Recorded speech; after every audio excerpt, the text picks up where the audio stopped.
Lindros ahead to Klatt. Open ice.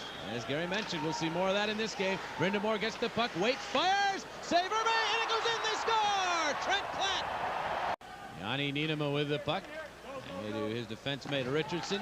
Off the stick of Lindros into the Vancouver zone. Hennigan misses it. Falloon, shot, save, rebound, he scores! Irbe to Ojik, who led the NHL in penalty minutes last year. Here's a pass stolen by Grattan, shot, score! And Yanni Niinema sets it up, cross ice to Coffey. Leclerc is right in front again. Here is Lindros with the puck.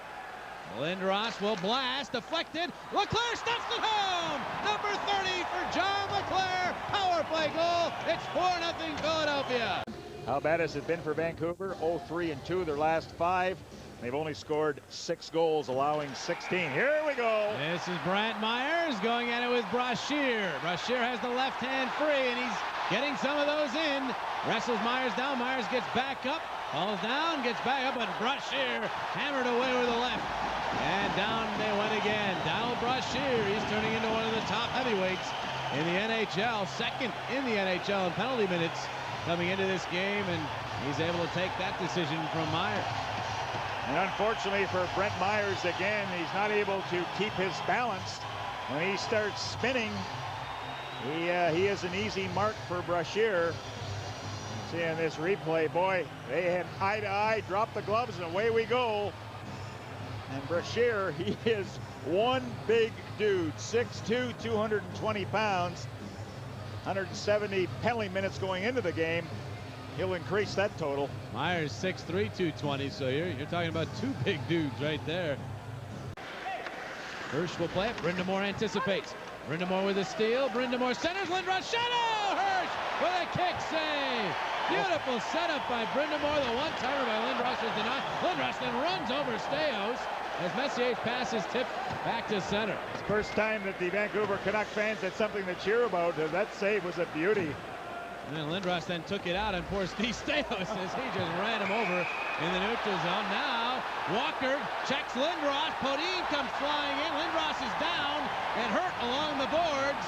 Oh boy, Lindros is down, and as you see on all fours as the other players wrestle around, John Woolley's going to come out and be very brave here and tend to Lindros as the other players are scrumming. Now Staios was run over by Lindros, and evidently the Canucks didn't like that very much. Walker was involved. Staios is in the middle of it. Hextall fires the puck as the Canuck Ojik is being escorted off. Now Walker and Colin Forbes will go. Walker throws a right. Forbes can handle himself. On the boards now. They wrestle. Forbes pushing Walker. Walker at the right back, but Forbes got a right hand free. Now Walker some rights. And now Forbes getting down inside. Now Forbes comes up top with the rights. Forbes trying to get his arms free now. The jersey and the helmet are off Walker. He has his right hand ready to rock and roll here, but Forbes is in tight on him. Around they go. Now the left from Walker. The jersey's off. Forbes, a very unusual situation, decides to toss Walker down on the ice. Starting to heat up, isn't it? Yeah, no doubt about it. This all resulted from a check to Eric Lindros along the boards. So Lindros was denied by Hirsch, then gets hit here by Gino Odjick with a sucker punch. Cheap shot city in Vancouver.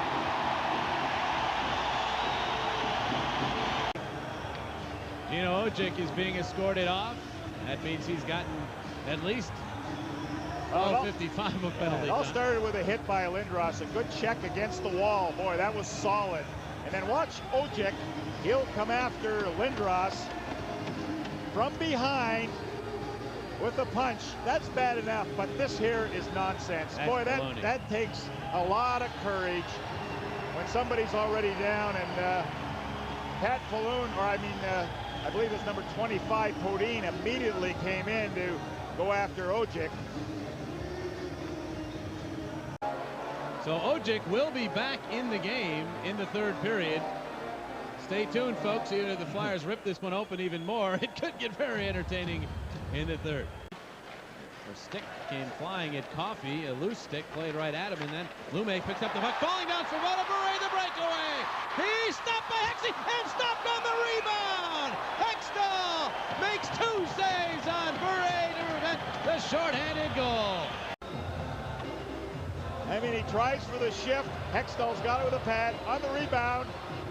Not only the pad, but the glove, and takes one away from Bure. Oh boy, that's goaltending. Here's Svoboda keeping the puck in. Brindamore turned it, but it went right to Lume. The power play is over. So the Canucks stay within 4. No further damage, and now Svoboda involved here. Peter Svoboda and Skatcher. Lindros nearly got in after it, but now the linesmen break it up. Lindros came very close to being a third man in there. And right now, Walcom is having a conversation with Lindros. I don't think he could call it third man in because I don't think any real contact was made. But Svoboda and Skatcher having lots to say as they head off to the penalty box. This one is really going to be nasty the rest of the way. 8:50 left in the second. Lots of action in Vancouver.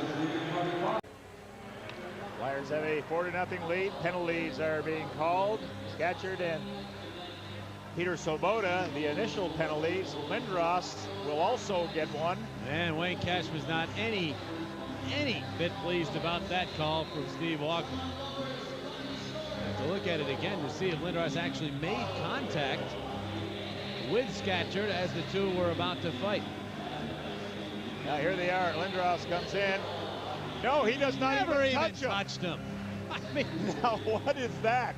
What is that? Calls are being announced now. Svoboda and Skatcher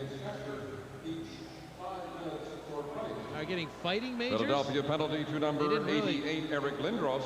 2 minutes for unsportsmanlike conduct. Oh, yeah. The time of the penalties, 11. That was a phantom call there.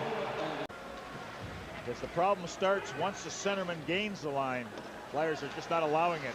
Brasher and Grattan do battle in the corner. Puck is in Brasher's skates.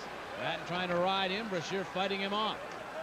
Donald Brasher, the former Montreal Canadian, trying to do something with the puck in the corner. Grattan is pestering him. Now Noonan bumped by Richardson. Lume comes in, got it back to Brasher behind the net. Try to tuck it in, but Hextall says no. And Ron Hextall puts the big glove down on top of it. Now Brasher and Richardson start to throw some punches. Noonan's involved as well. As Brasher and Richardson separate from the pack. Pestered by Lindros. Now with a pass to Messier. Messier hits a cutting Bure. Another breakaway, but he lost control, and his one-handed shot was stopped by Hextall. Watch this for a follow-up crunch. Oh boy, Richardson finishing the check. Up the boards it goes to McAllister. His shot deflected. Jelena looking for it. He's checked, but he gets it now. Jelena turning with it. Chased by Niinema. Jelena turned around by Niinema. Still has it. Lays it off for Linden. Linden checked by Lindros. Puck back to Jelena in the corner. He's taken down by Niinema. Bodine backhands, but Hedekin keeps it in. His shot goes wide. Bounces up the boards. McAllister and Richardson will go now. This is one big kid that Richardson's going to fight. 6'6" and a half or so. Richardson, a big guy, but he looks small next to McAllister. McAllister has the right hand for here. Richardson has a reach disadvantage here. McAllister with the right. Richardson not able to reach with his rights. And he's got to be 6'9" when he gets on skates, eh? He's huge. Richardson goes down with a shot that hit him in the back of the head, and go down to the ice they go as Luke Richardson takes part in his 4th fight of the year. No harm done there. The punches that were thrown are on the helmet. And again, Richardson, another solid game. And watch in front of the net as he and McAllister went at it. That's just tough hockey right there. And what normally happens is the stare down. When you make eye contact, that's normally the start of a fight. You don't want to fight, look the other way. 6'6", 236. Chris McAllister. But I have changed, and I think as a player with maybe 10, 15 years of experience in the league, has to change, adjust your game, make that a... This is Dan Cordic and Gino Odjick. We knew this would happen. Cordic got the right hand free momentarily. Now wrestling with him. Cordic's helmet still on. Ojik's is off. Cordic trying to hit with a right there. Cordic has him in a pretty good position right here if he could get the arm free. Crowd chanting Gino, Gino. Yeah, they're really tied up here. Now they're in tight. Very hard for anybody to throw a punch. Linesman thinking about getting involved here. And before they could do that, Cordic starts to try to swing with a left. And now Cordic takes him toward the glass, and the linesmen do jump in. You knew that was going to happen when Ojik hit the ice. The Flyers wanted a piece of him because he cheap-shotted Lindros earlier on in the game. And so Ojik, Cordic will head off to the penalty box. When do they play in Philadelphia? Well, that will be much later on in March the 12th, in fact. You know, that was coming, though, and it's good to have a team guy like Dan Cordic sticking up for his teammate Lindros. And not able to get away from the grasp of Ojik.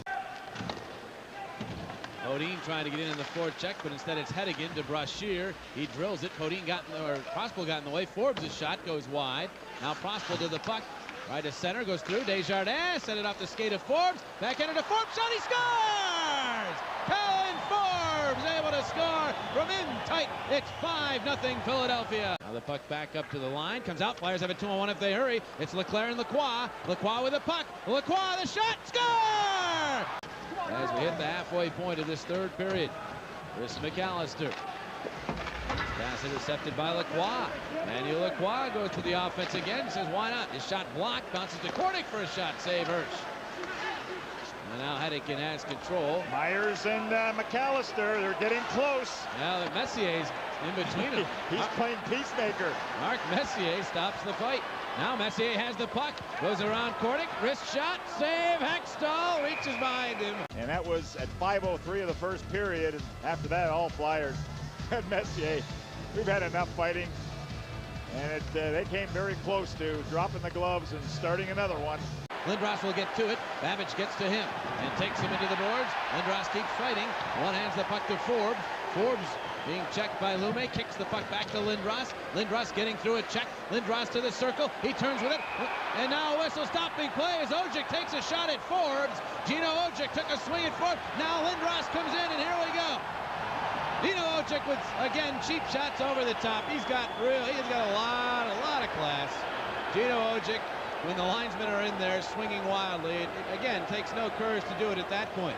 Lindros and Messier. And of course, Messier is his idol, having a discussion. And Ojik should be done for the night. 8:48 remaining. I think Walkham wants to keep some kind of peace here as the new year is about to be ushered in. He doesn't want another war. He obviously took his ugly pills tonight. Ojik did. He doesn't have to take much of a pill. 8:48 remaining in the third. Looked like Lindros had a good chance to score a goal. And that, again, a lot of courage by Ojik. I mean, something's wrong with him. Here's Lindros moving in the pass to Leclerc. Shot, he scores!